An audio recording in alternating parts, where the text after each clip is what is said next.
If I'm grounded in my values, then while it doesn't necessarily tell me exactly what to say yes and no to or what to say no to, it does tell me the most important things I have to save space to say yes to. I'm Amy Jo Martin. Welcome to the Why Not Now show.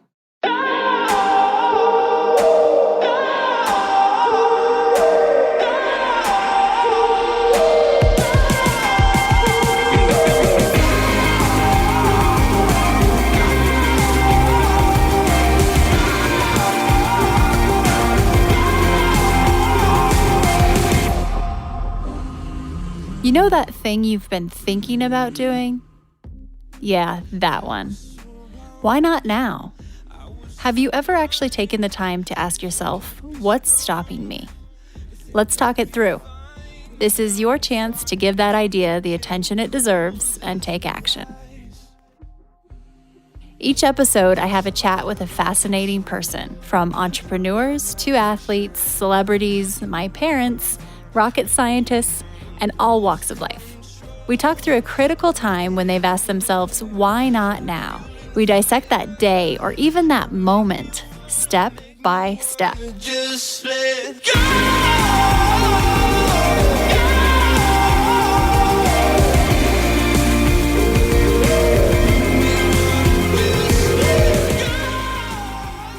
Hey everyone, we have Kat Cole on the podcast today.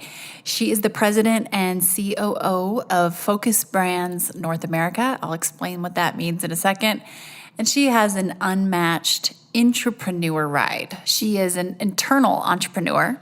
She started at age 19, working for a brand, worked her way up, became a VP by 26 years old, traveling the world, launching new franchises. And this is a company that's doing $800 million in revenue. So before I dive into what this episode is about, let me give you a quick update on Lincoln. If you are new to the podcast or if you've missed a couple of episodes, Lincoln Gray is my son, who was born 3 months early. I went into labor on a layover. I will spare you the details. You can go back and listen. It's 2 episodes ago. I think it's 132. But he's doing great. So let me fill you in. He's about to hit that 3-pound threshold. I know it sounds tiny still, but that's a big deal in our world. As a 27-weeker, he was born at 2 pounds, 3 ounces, 5 ounces if you consider the gear that he had on, but really it's 3. And just in general, he is awesome. And kicking goals, we're moving up and to the right and progressing well. So thanks to everyone who's been on this journey with us. You can follow his adorable photos and updates on social media, #BabyLincolnLogs. So I'll refrain from continuing to talk about my son more and more and more, like the new mom I am, and get back to Kat Cole. So I recorded this conversation with Kat just a few days ago, and it was the first time that I wasn't attending rounds and seeing Lincoln in the morning at the NICU. It was a bit of an emotional morning. I was pouting a bit, but super excited to have this conversation with Kat. And then a few things happened where I realized, no, this is exactly where I was supposed to be, because Kat shared a couple of things that I mentioned in the podcast and point them out at the time that just indicated to me, wow, the universe has my back. Like, I needed to hear this very thing right now. In this episode with Kat, we talk about business, we talk about her personal world and life and how they blend together. Kat has become really good at saying no. And so she talks through a process that she uses for saying no, and it can be a rule book for entrepreneurs, intrapreneurs, moms, dads, anyone. Saying no is an art and science. Kat kind of gives us the rule book on that. Kat also talks a lot about leadership. She talks about how she actually dropped out of engineering school, her bachelor's degree. She never did finish, but she did go on to get her MBA. How does one do that? Did you even know that that was possible? It is, and she explains how she did it. I think I might have just said NBA, but I meant MBA. I used to work for the NBA, and it just is kind of second nature. So she got her business degree, her master's business administration degree is what I meant. Kat has built trust with people, her employees, her audience, by sharing her story. And starting at age 19 and working her way up that corporate ladder meant that in many cases, she was leading people who were a lot older than her. So her story has been the ticket and the key in terms of building trust as a leader. And she talks about how the truth is the ultimate leadership mirror. This is good. In a way, this episode is kind of like getting a master's degree in life when you listen, because Kat is so articulate and she explains her steps, her process, her way of navigating from idea to action in such a clear way that I was taking notes the entire time, and I will go back and listen to this again and again. If you're wanting to become more efficient with your time, check that box. We talked about that too. And then toward the end of the conversation is when things really hit home with me. I asked Kat if she had any advice for a new mom. And as a mother of I believe, 2-year-old, and also an expecting mom of another child right now, Kat did have some advice. And one of the things she shared with me is something that I will call upon and use for the rest of my life. And that is a complete new way to reframe and look at mom guilt. This little phrase that I've heard a lot about, but until I actually became a mom, I didn't really know the depth of this topic.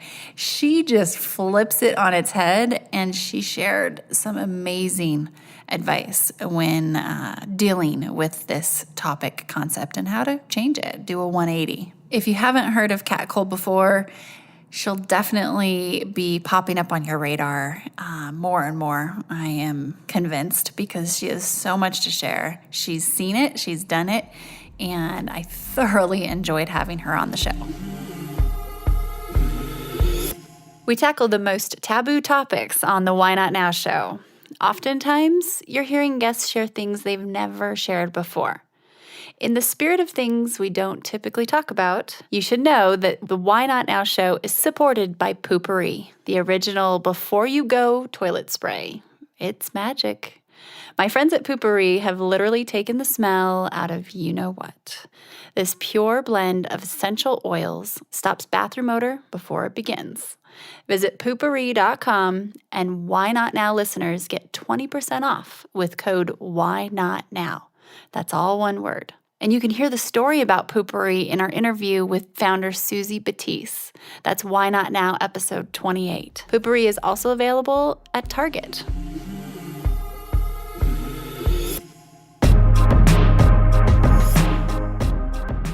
Kat, welcome to the Why Not Now show. Thank you so much for joining me today. Thanks for having me. Absolutely. Let's hop in the spirit of Why Not Now. Can you tell me about a time when you had a big decision to make and you had to ask yourself, why not now? We will dissect that moment, that day, that season, that hour, and talk it through. Yeah, there are many. I could go back to my childhood or even early career, but I'll actually go to mid-career because the early career is a little bit often talked about.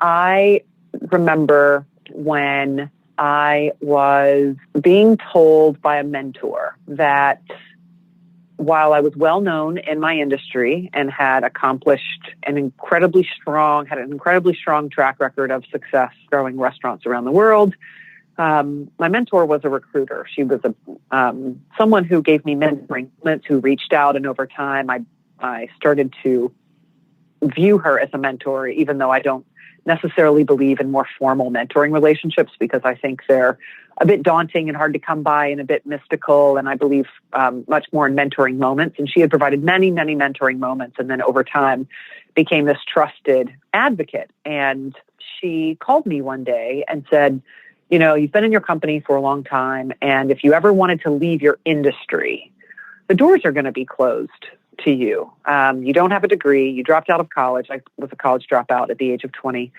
which is another why not now story. And she said, if you don't get a degree, you're not going to make it past the HR filters.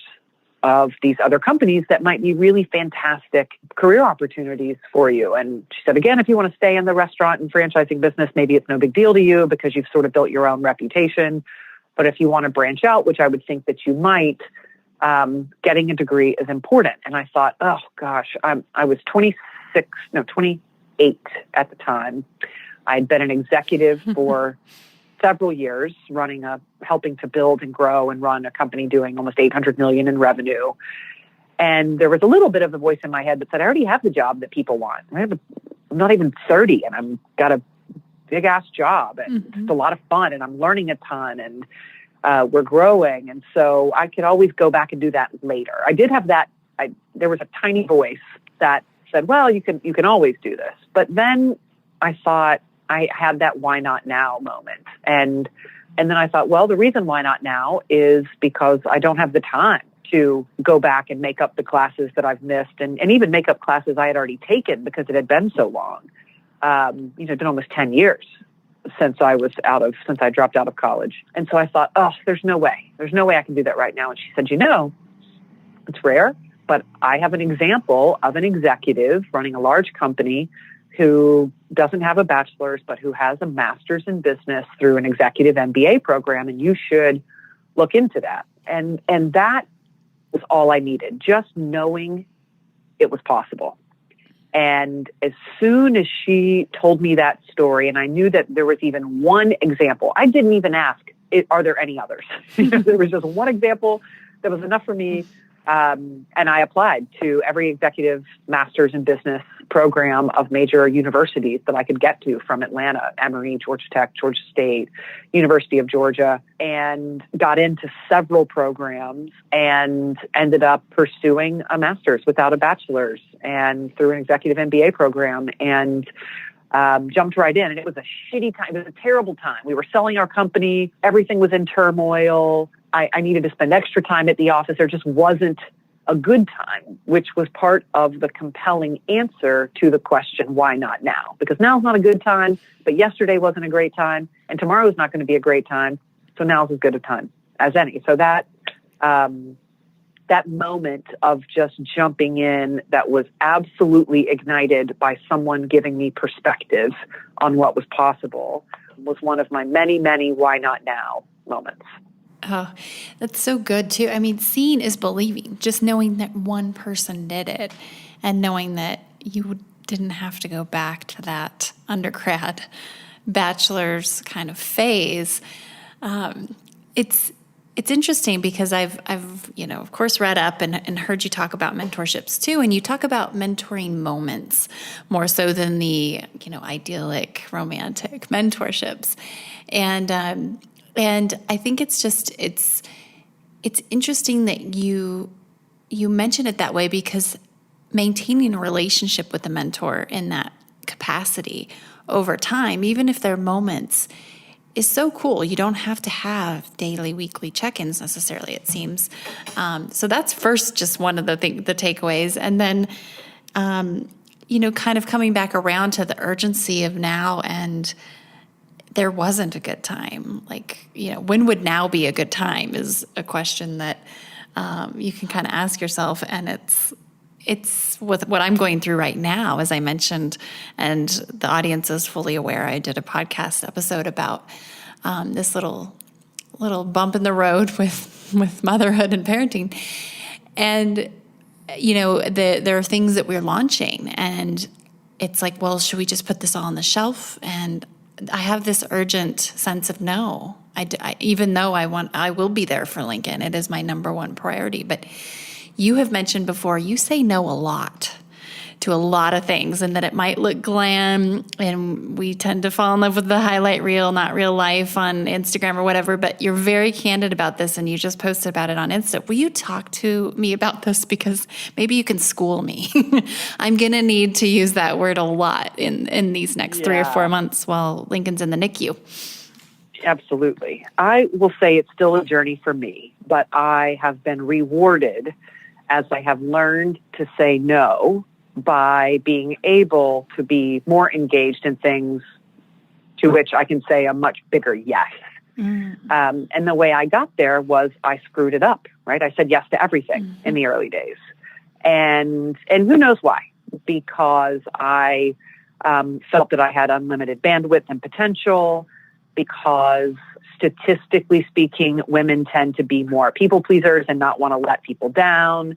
Maybe it's just my personality. I don't know why. The point is it can come from different places. So this is broadly relevant no matter what anyone's situation might be that's listening. But I just said yes to a lot, and I paid the price. I paid the price because I got really tired and started having less energy for the things that I was saying yes to. I started, there's a period in my early 20s where I was saying yes to so much, I started letting people down. I'd show up late to everything. I'd have to cancel things. I mean, that is the universe screaming in your face, you're doing too much. And it was embarrassing for me. I was disappointed that I was letting people down, when obviously the reason I was saying yes is that I didn't want to let people down. And so what I realized was, in an effort to not let people down, and then saying yes, I was doing exactly the opposite. And no one told me, no one sat me down. I just screwed it up so badly. I mean, I went through a period of time where I had so much on my plate. It was hard to not recognize how much I was having to cancel or be late for in this period of just a few weeks. And I just had enough. I was like, this isn't good. It's not good for me. I'm disappointing people. I had someone get very upset with me for canceling something, even though it was such a generous contribution of time, money, energy that I was making. And then I felt, gosh, are they really right to be so mad? I mean, it was killing me to even be there. But I thought, they didn't know that, right? They asked. And I'm like, yeah, sure. So it was just in my face that I was overcommitted. And I was embarrassed, and I knew I was better than that. And I realized ultimately what I wanted to do was make an impact, but I was actually making a negative impact by saying yes to everything. So I started throttling back because I felt I had no choice. Often we're forced to. The universe was giving you enough signs. Eventually they get stronger and stronger. And is there a process you've learned in terms of evaluation of yes and no? Is it intuitive? How do you navigate between that decision? It's a very clear process. So first is I have developed processes to stay incredibly present and grounded in my values, which change over time, right? All of a sudden you have a baby. Earlier than you thought. And it's not that family wasn't always important to you. It's not that people or personal relationships weren't always important to you, but it's in a different order now. And I give myself permission for my values to stay strongly rooted, but to evolve over time, especially through natural life stages. So one is staying grounded in my values, because if I'm grounded in my values, then while it doesn't necessarily tell me exactly what to say yes and no to, or what to say no to, it does tell me the most important things I have to save space to say yes to. And that's protected. It's sort of that big rock analogy of what do you put in your cup first, to optimize it. And it's the big rocks. And those are the things that you value the most. So that's one. I'm grounded in my values. I know what is most important to me. In my early days, it was any opportunity to learn. And it was less so spending time with family. Now I have a 19-month-old. I'm 24 weeks along with my second. I met the love of my life several years ago, and I value that community, that family so deeply that I am not gray. I am not confused. I am crystal clear that anything and everything almost could and should be traded off if those things are at risk. So that's it's clarity, and that's so powerful, because when you're clear, then you can communicate it. And then other people know they're number 2 and number 3 in my life. But that's a pretty damn good place to be, considering you're standing right behind number 1 or number 2. Your non-negotiable there has shifted over time, which is really, obviously you're very self-aware, but to be able to share that with people and knowing that, your 1 and 2 might start, your top 3 or 4 might start shifting as your life phases, you said natural life stages. I'll give you an example of how this recently played out. So we had dear friends in Atlanta who have been inviting us to come over and hang out for several weeks. And just the stars haven't aligned. I was out of town one day. My husband was out of town another day. I had meetings, and it just felt like we were saying no, 3 or 4 times in a row to dear friends who we actually enjoy spending time with, we had set a date to go over to their house to have dinner. And these are not only friends, but people we network with and that we share business opportunities with. So it's fruitful in every part of our lives. And something came up with my travel schedule where I got delayed. And then all of a sudden, I only had 24 hours out of almost 2 weeks to really spend time with my husband and my son on this one weekend day and night that we had planned for weeks to visit these friends that we had previously said no to. And I sent them a note and said, I hate to cancel, but I have not been able to spend time with my husband and child, and the schedule's crazy next week, and hashtag self-care. And they got it, right? And I didn't make up a story. It was just, this is it. And so the first step is grounded in values.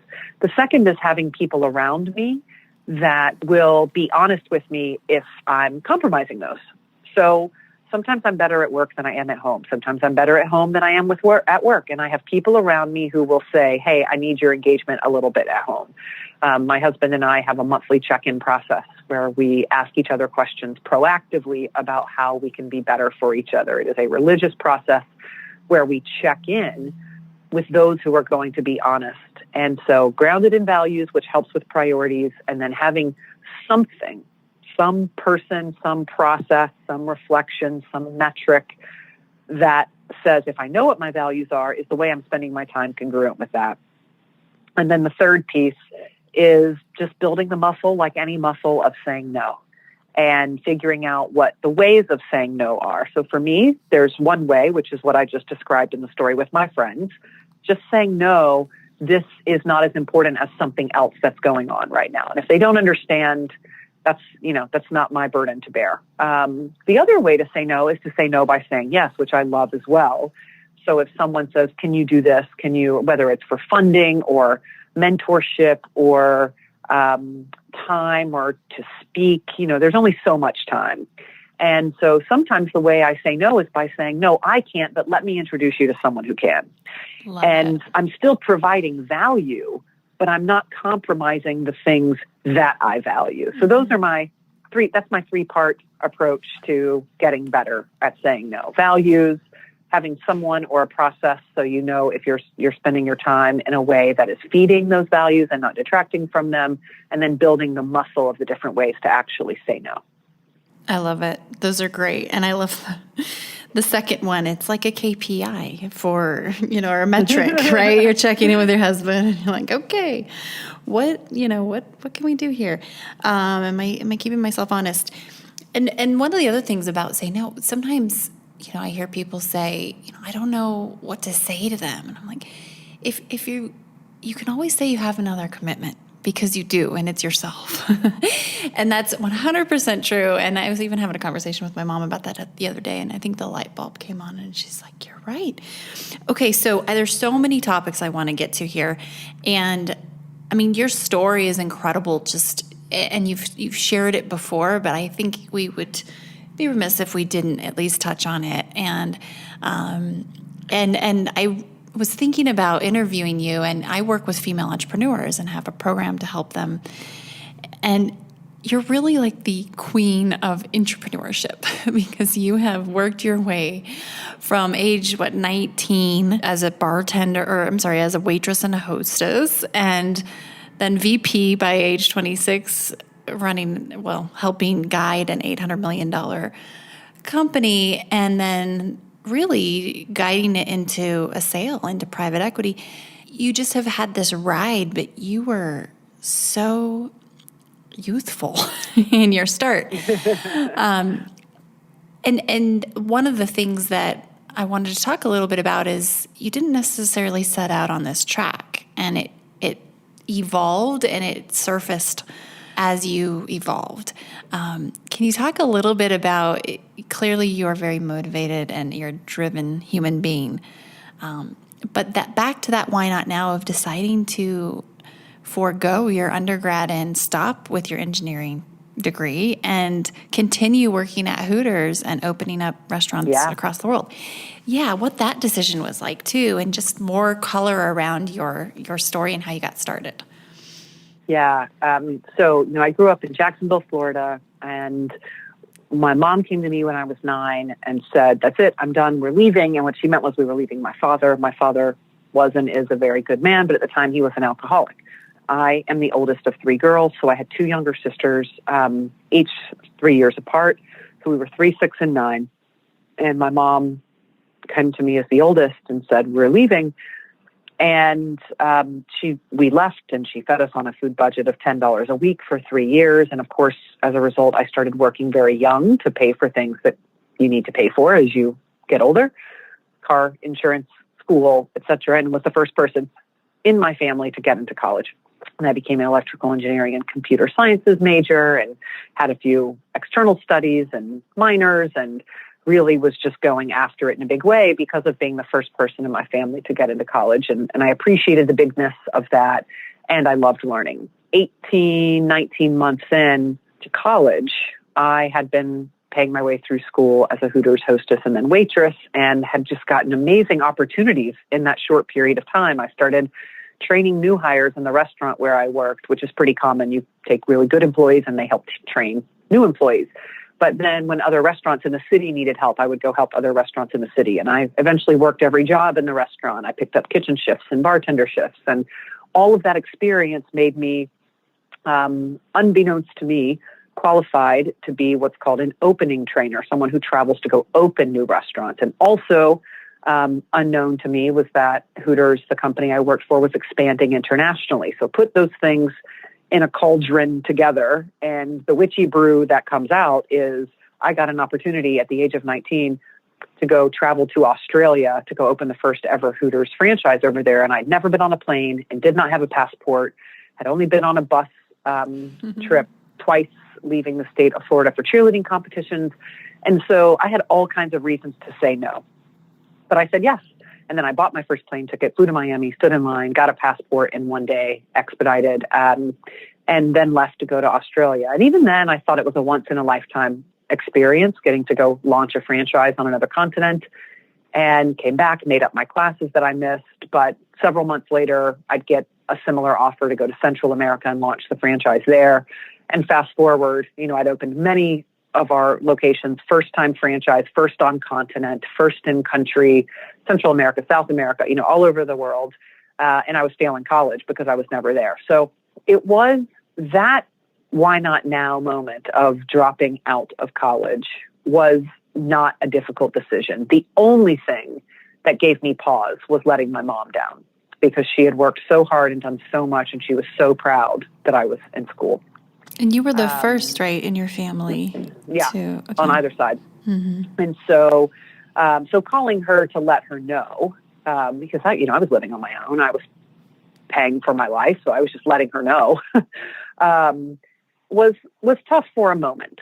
But it also felt really right, because I loved what I was doing. It was obvious that I was very good at it with less experience than most people. And what, 19 and 20-year-old wouldn't think it's super cool to be traveling around the world launching businesses. I guess some wouldn't, but it was pretty amazing. And I had no contract. I was not on salary. I had no promises. I was an hourly employee that would get paid a daily wage when I would go open stores. So I had no guarantees, but it was very clear that the frequency of travel had led to me failing college. I was just not there. And it got to the point where I was gone so much I couldn't make it up. So in one way, I allowed myself to believe the decision was made for me. I've traveled so much. It's going to take way too much work to make up what I've missed. And it appears that there will be more of these global franchise business expansion opportunities in my future. Again, no promises, but I had a compelling alternative. And so I dropped out. I met with the counselors. They said there is a way. If you not only stop traveling, but you also couldn't work full time, you'd have to take on student debt and you could start all over, and then we could get you back on track. And that wasn't an option for me.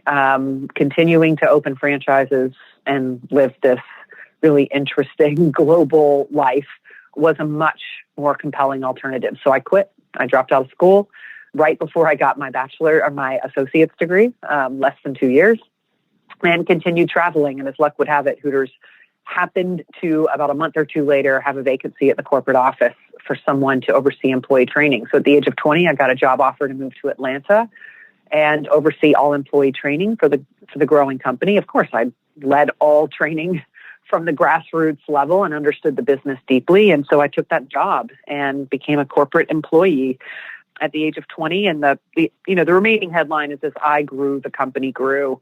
I continued to move up, one of the vice presidents by 26 in the restaurant industry, and built relationships and a reputation and helped contribute to the industry. Was recruited quite a bit once I became an executive, but I just loved all the flexibility and the learning that I had at Hooters. We were fully vertically integrated, very entrepreneurial organization, privately held. We owned an airline, for crying out loud, which was a terrible idea, but really interesting. And then, as you mentioned, we sold the company into private equity. And that was such a great experience for me. But about 9 months before selling the company, I had the offer to become president of Cinnabon, a global bakery franchise, at the age of 31.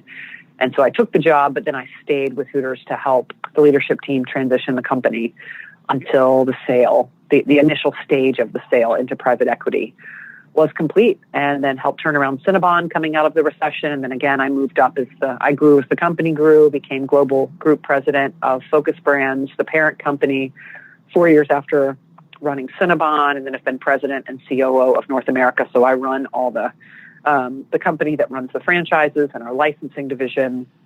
And I've been doing that for 2 years, and took that role 60 days before leaving on maternity leave with my first child. And all along that path, because of my journey, because I've been building big brands, but yet it's franchising. So my business partners are very small business people, small and mid-size. I've always had a passion for startups and people really in the trenches getting things started. And so I've been an advisor and investor to startups for years, do a lot of seed investing and mentoring of founders and executives at high growth companies, because I really do understand the tension between small and large. And I'm grounded in what it takes to really get stuff done when you have only yourself as an employee. And I'm also grounded in, I've seen a lot of change, and I've led a lot of teams. And so I know how a lot of the movie ends, and can bring that corporate perspective and the humanitarian perspective because of my humanitarian work. I can bring a lot of that to bear in various situations. So it's, a lot of those dynamics and points in my background also have represented so many why not now moments, and taught me the power of just jumping and acting faster. We're going to take a quick break, and we'll be right back. If you are digging this podcast, please do us a favor and subscribe, rate, and review on iTunes. It just takes a moment, and it means a ton to us. Also, after recording more than 100 episodes, I've created a bit of a cheat sheet on the top 5 things I've learned from renegades, and how they get from idea to action, from dreaming to doing. I will email you the downloadable PDF when you subscribe to my newsletter. Just head to amyjomartin.com and click on Connect with Me. It's really interesting, too, to think of the loyalty that you've had toward these few companies, yet at the same time, the diverse experience. And you still went and got your MBA to be even more diversified and have options if you should want to do something else down the road, hence the mentor's advice. Can you talk to me a little bit about leadership mirrors? And I've heard you say the truth is the ultimate leadership mirror. I thought that was so profound. And, you've been a leader since age 19, and I'm sure younger. You were a leader, I'm sure, growing up.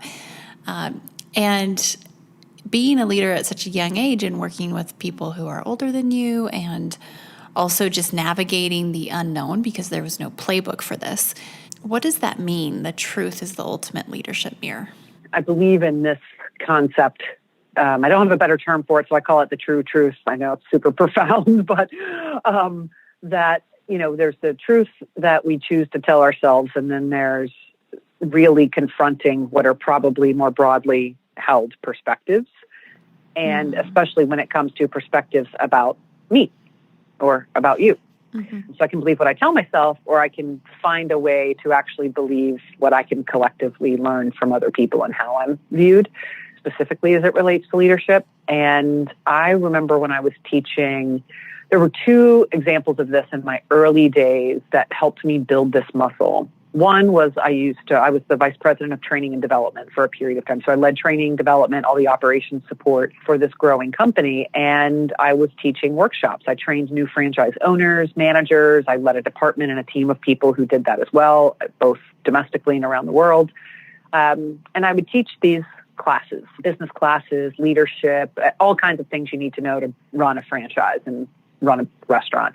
And on the breaks, and well over 50% of the managers and many of the franchise owners who attended were female. Most people don't realize that or think that about Hooters, but if you think about it, 100% of the front of house employees are female, and many of them move up into management. And so on the breaks, I would go to the restroom like everyone else, but then I would sit in the stall once I was done longer than I needed to, because it would allow me to hear what was being said. But I never used what I heard for evil. Right? Only, no matter what it was, whether it was about me, the food, someone, I was crowdsourcing in a sneaky way what their experience was. And I was only getting the female perspective using that technique, candidly. But I could act on it. I could come back, and if it was someone who was annoying them in the back of the meeting, I could miraculously discover that on my own. Or if the food was bad, or if the volume was bad, or if I were doing something that was annoying, I could miraculously iterate and get better. And I didn't tell people until much, much, much later. And they're like, isn't that hurtful? And isn't that like, what's hurtful? Spending my time teaching a workshop and having it have a suboptimal impact. And so I was obsessed from a very young age with the true truth, because it wasn't about me. If it was about me and my ego, I wouldn't want to hear those things. I was so clear that it was about them. I was so clear that my job, my role, my sense of self should come from their experience. And therefore, I needed to really understand their experience. And I think that was formed from my early days opening restaurants around the world, because every time I opened a new restaurant in a new country, the team that we assembled came from different existing restaurants around the world, but they were different almost every time. Rarely was there even one. Maybe there were one or two at most common people from a previous team. And so I challenge people all the time and say, you try to do your job every 2 weeks with a completely different team and tell me how that goes. That is the most brutal leadership mirror, because over time, and I just started to recognize this, it was pattern recognition. After 2 or 3 openings, there were certain things that would consistently go right, and there were certain things that would consistently go really wrong. And I had to be honest that I was literally the only common denominator. It was a different country. It was a different owner. It was a different menu. It was a different culture. It was a completely different team. And wow, this part of the schedule screws up every time. And eventually I just had to confront the fact that it had to be me. Wow. That's self-awareness right there and actualization. Yeah. And then I changed it, and I'm like, oh, it was me. It's a quick A/B test right there. It was so much. And so I grew this muscle for seeking proactively the true truth, because I had also been through the pain of, again, having it thrown in my face. That when I have hundreds of people signed up for a workshop or a training session and it doesn't go well for a third time in a third country, I don't want that anymore. And I want to make it better. And so I don't know anyone here. They don't know me. I'm the only person that I can change. And so I started to realize the power of reflection, intention, and then just taking action. Just keep the cycle going. Reflect, align it with what I actually want at the end of the day, and take action. And that just built this muscle. It's a bit of a silencing or a removal of ego, is required. And not ego in the negative sense, ego in the literal sense, because I am truly, it is not just something I say externally. I believe so deeply it's about them and not me. And when I talk to people and they say things like, I'm so embarrassed talking in front of people, or I'm so worried about this event or meeting, I'll give them a little tough love and say, I'm not being critical, but that's ego speaking. Because if you're worried about how you're going to look, what you should be worried about is how impactful of an experience the people that you are accountable for are going to have. And when you worry more about that than how you look, the irony is you do a better job and you end up looking better. So I just realized that at a very young age, and it became a hack. And now I use every tool available for it. I I have check-ins. I ask people directly. I love Kim Scott's book, Radical Candor. It put a framework around the things I've been doing a bit scrappily for a long time. So I confront people directly. I ask people for feedback. I create a reputation where it's welcome. Of course, I use technical tools, of course, to crowdsource the truth now. And remember that the truth changes. People's lives change, their perspectives change. And just because I had an answer 6 months ago doesn't mean it's still the true truth today. So staying really close to the action and the customer and the transaction is an obsession that I have, and part of the key to how I've built businesses and helped founders grow their organizations, and how I've turned around some tough situations. Oh, so good. And back to the ego and your humility and curiosity, you've mentioned that when you first get criticized, immediately you assume the other person is right. And will you share more about this? Because this is just really valuable, and I love this strategy. Yeah, it's an exercise, and like any technique or approach, it has a dark side, right? Mm-hmm. You could convince yourself that all criticism is so accurate that you're rocking in a corner, right? And that's not your point with this, right? Though, right?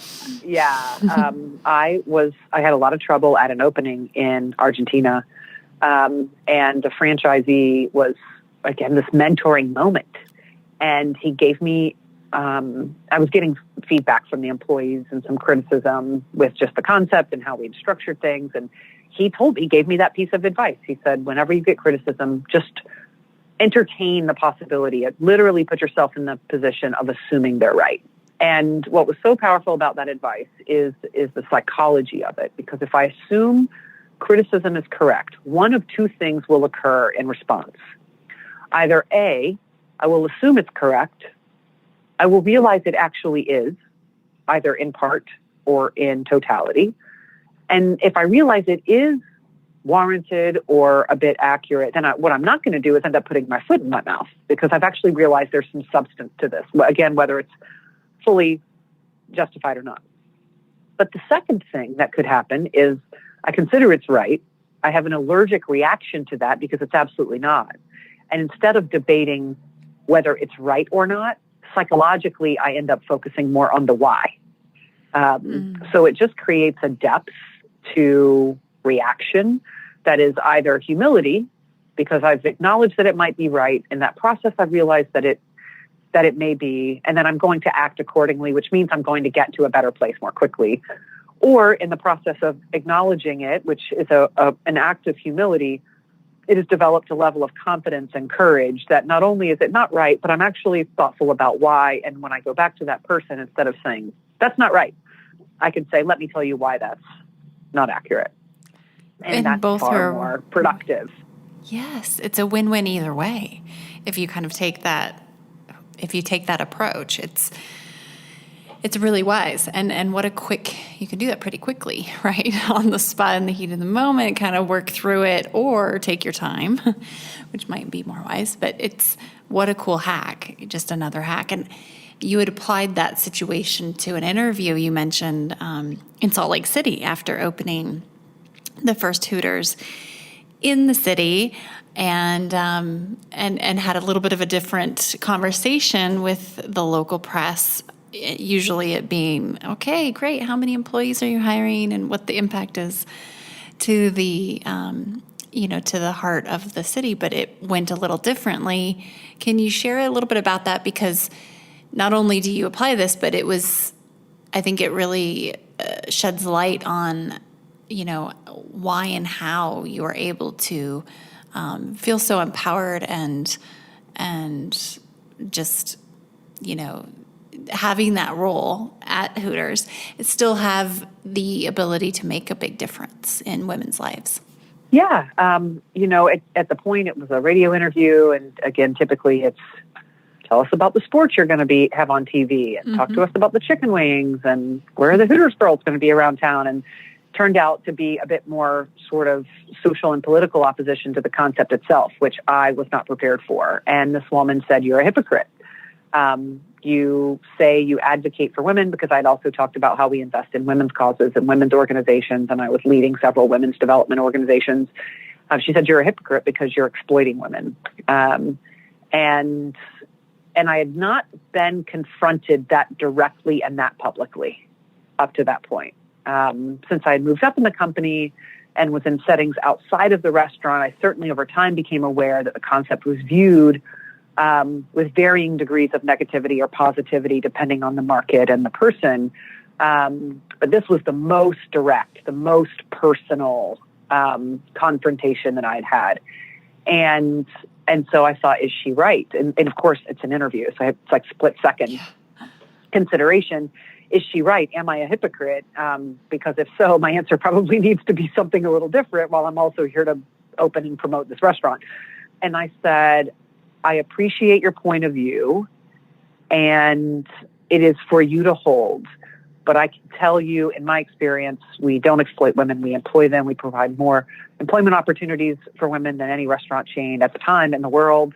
We put more women through college than any hospitality business in the world. And, I went on and on to list all of the things that we do for women, not to mention that I myself had been a Hooters girl and moved up in the system. And where I landed, again, this got me to focusing on the why instead of just debating and saying you're wrong. Mm-hmm.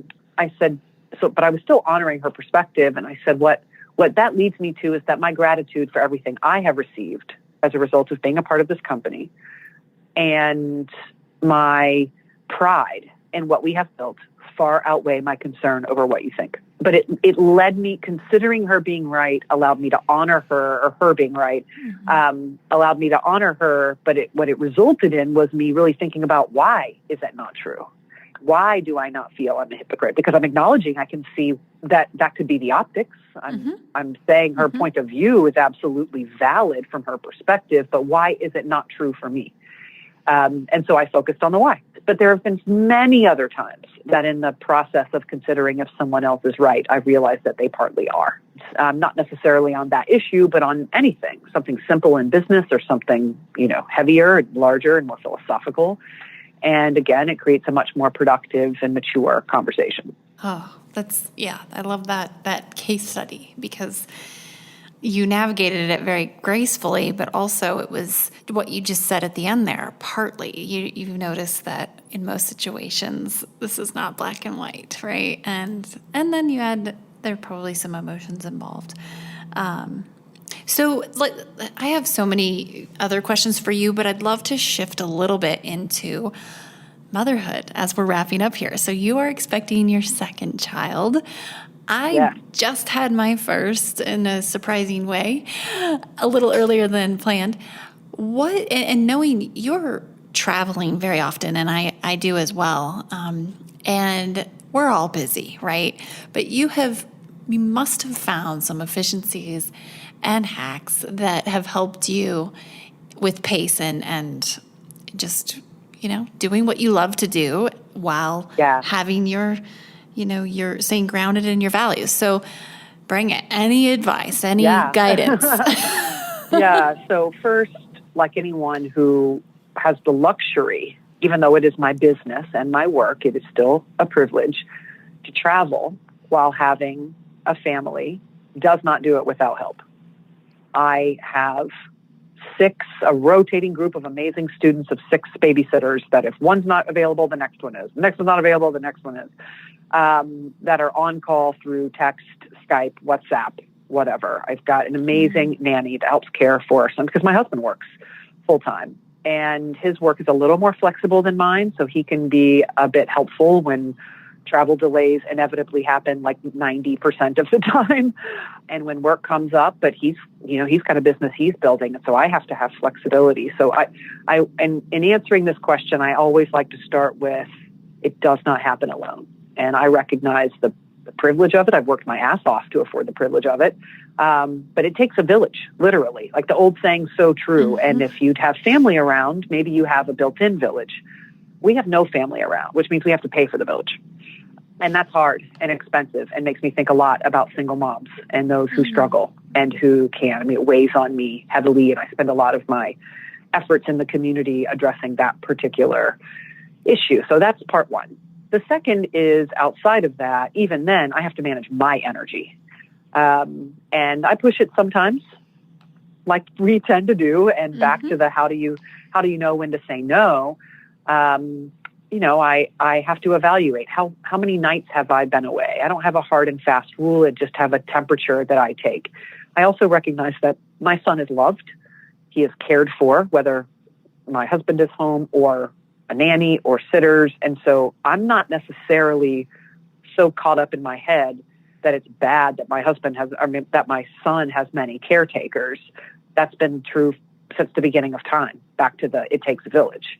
What I have to recognize is when I miss him so much that it's not worth it for me to be away. And I acknowledge that it's my own neediness that will, like, he's fine, right? He's loved, he's healthy, he's fine. And he's thriving, and he's learning to appreciate a variety of caretakers. And so I've learned to intellectually appreciate that I shouldn't get in my head that, oh my gosh, I'm harming my son, by traveling. And no, he's totally, totally fine. It's me. It's about me. It's totally selfish. It's all about me. I love hanging out with him. He is hilarious. Time flies. I don't want to miss it.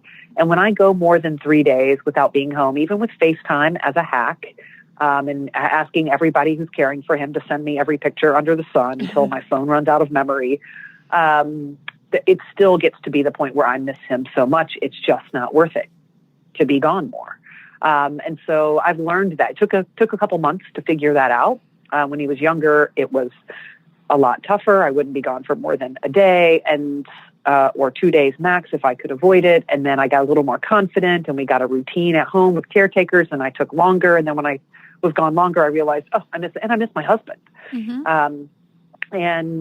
And so it's back to the, how do you know when to say no? I'm grounded in my values, and I have systems and or people. So the systems are my own reflection, but then people being my husband, of when we check in to say, we're not getting enough time together. I have date nights with my husband. We do date days on the weekend. We have a routine of doing coffee together in the morning with our son, which people love because our son's obsessed with watching a French press be poured and has been since he was 6 weeks old. And that may be the main time we get together in a day, except when I make it home maybe an hour before bedtime. But he's so loved, and my family is loved, and I feel loved in return. But if I ever push it and it gets to be too far, it's not because I feel mom guilt. I have a Instagram story highlight around don't feel mom guilt, it's mom pride, like hashtag mom pride. But I have to be honest when it is about me, when I miss the connection, when I want to be with my family. And then if I have the luxury, and again, it is a privilege to choose my travel. Some people have to travel for work. Like they don't travel, they don't make money. I can be a bit more flexible. And now being pregnant, I've also learned I can't push the red eyes and the late nights as much because losing sleep is brutal, physically and emotionally. And so now I have to change the way I travel during this season of my life, where on one hand, I want to get home faster to see my son. On the other hand, I'm going to be a wreck and be sleeping during the day anyway if I take a red eye. So it's just, but it changes. It just ebbs and flows. And my husband and I work it out, and we communicate constantly. And every week we look at calendars, and it takes intention. But I think, when you stay grounded in your values, you'll figure out a way. Oh. Thank you so much for sharing. I mean, especially, I was just thinking the other day I get it now when people say it takes a village. Like all of a sudden it's become crystal clear what that really means. Yeah, and you're how in the legit. ultimate village right now. Yeah. And then your second point too about managing your energy and being able to delineate between, is it him that misses you or is it you that misses him, in order to kind of rule out the whole mom guilt versus mom pride thing.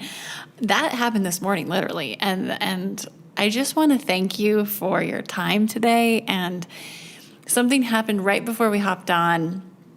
And I mentioned this to you before we recorded, but for those listening, this is the first morning I've been away from Lincoln, and his dad, my husband, went to the hospital, and this is the first morning I didn't attend rounds where all the doctors give updates on him. And I was feeling pretty, just really uncomfortable with that, and just a little, of course, sad, but just trying to figure out, what was going on. And then I opened up Instagram to look at, what you were up to recently. And the second picture in, I see my friend Perfecto and you in this photo. And it just so happens that Perfecto introduced you and your husband, or he played a role in it, which we learned today, introducing you to your husband. And it just was a way of the universe kind of saying, hey, you're exactly where you're supposed to be. He's with his dad. Everything's okay. And then you fast forward and you just shared that second point, and this will help me in large sums. I know it will, in terms of thinking through how I manage not being there every single second in the NICU the next 3 or 4 months, because it's not possible and it's not healthy either. That's right. So thank you. Get rid of the mom guilt, embrace the mom pride. I love that. And just thank you for being so open about anything and everything, because sharing your story, I mean, it's huge to all of us to learn from. And I know that's how you build trust. And I'm really grateful to have connected with you and to share this time with you, Kat. Likewise.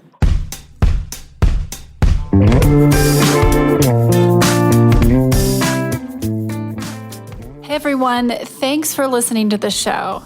Hit me up on social media to let me know what you think. I'm at Amy Jo Martin on Twitter, Facebook, Instagram, and LinkedIn. And I want to hear your Why Not Now moments so I can share them on the show. Just send me a note to whynotnow@amyjomartin.com. For show notes and other offers, you can visit amyjomartin.com/whynotnow. And while you're there, don't forget to sign up for my email newsletter for exclusive content and announcements. A big thanks to Rock Salt Music for all of the tunes by the talented John Coggins. And of course, a hat tip to Richard Brewer for editing and producing the show. I'll see you next time. And until then, why not now?